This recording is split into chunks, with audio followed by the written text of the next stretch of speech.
Libro de Marcos, capítulo 11.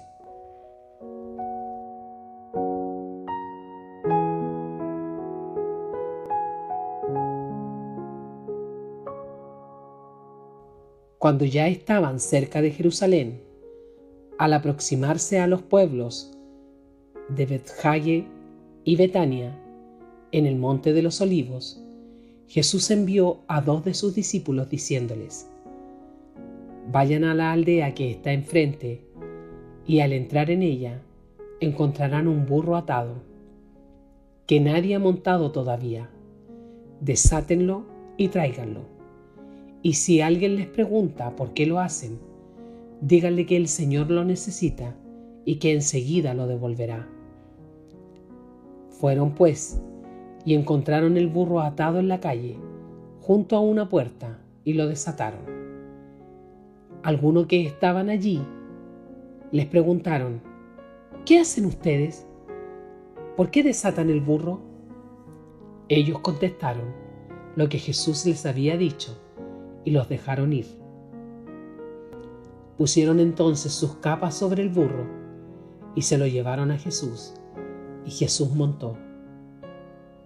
Muchos tendían sus capas por el camino y otros tendían ramas que habían cortado en el campo. Y tanto los que iban delante como los que iban detrás gritaban: ¡Hosana! Bendito el que viene en el nombre del Señor. Bendito el reino que viene, el reino de nuestro padre David.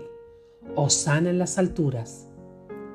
Jesús entró en Jerusalén y se dirigió al templo.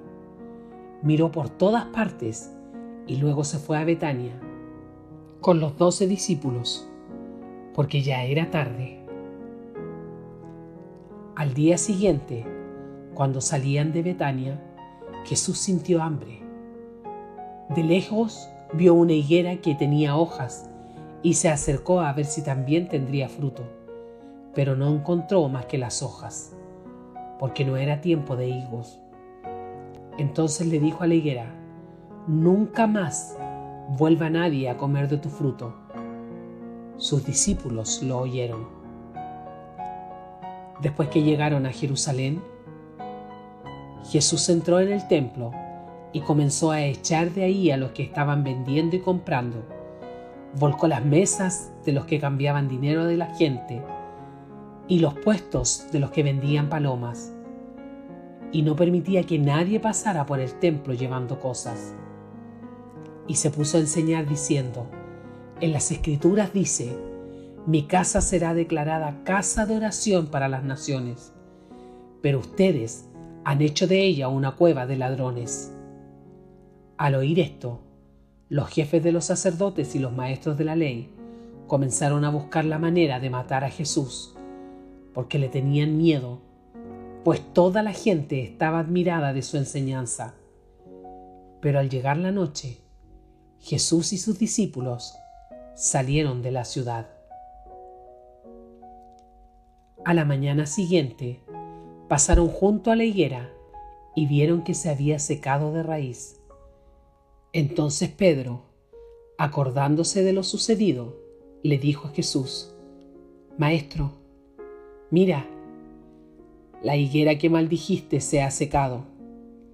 Jesús contestó: tengan fe en Dios, pues les aseguro que si alguien le dice a este cerro: quítate de ahí y arrójate al mar, y no lo hace con dudas, sino creyendo que ha de suceder lo que dice, entonces sucederá.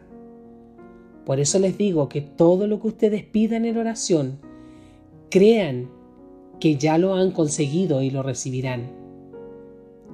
Y cuando estén orando, perdonen lo que tengan contra otro, para que también su Padre que está en el cielo les perdone a ustedes sus pecados.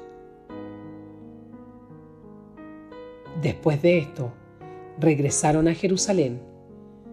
Mientras Jesús andaba por el templo, se acercaron a él los jefes de los sacerdotes, los maestros de la ley y los ancianos, y le preguntaron: ¿con qué autoridad haces esto? ¿Quién te dio la autoridad para hacerlo? Jesús les contestó: yo también les voy a hacer una pregunta. ¿Quién envió a Juan a bautizar? ¿Dios o los hombres? Contéstenme, y yo les diré con qué autoridad hago esto. Ellos se pusieron a discutir unos con otros. Si respondemos que Dios lo envió, va a decir: entonces, ¿por qué no le creyeron? ¿Y cómo vamos a decir que lo enviaron los hombres? Tenían miedo de la gente, pues todos creían que Juan era un profeta. Así que respondieron a Jesús: no lo sabemos. Entonces Jesús les contestó: pues yo tampoco les digo con qué autoridad hago esto.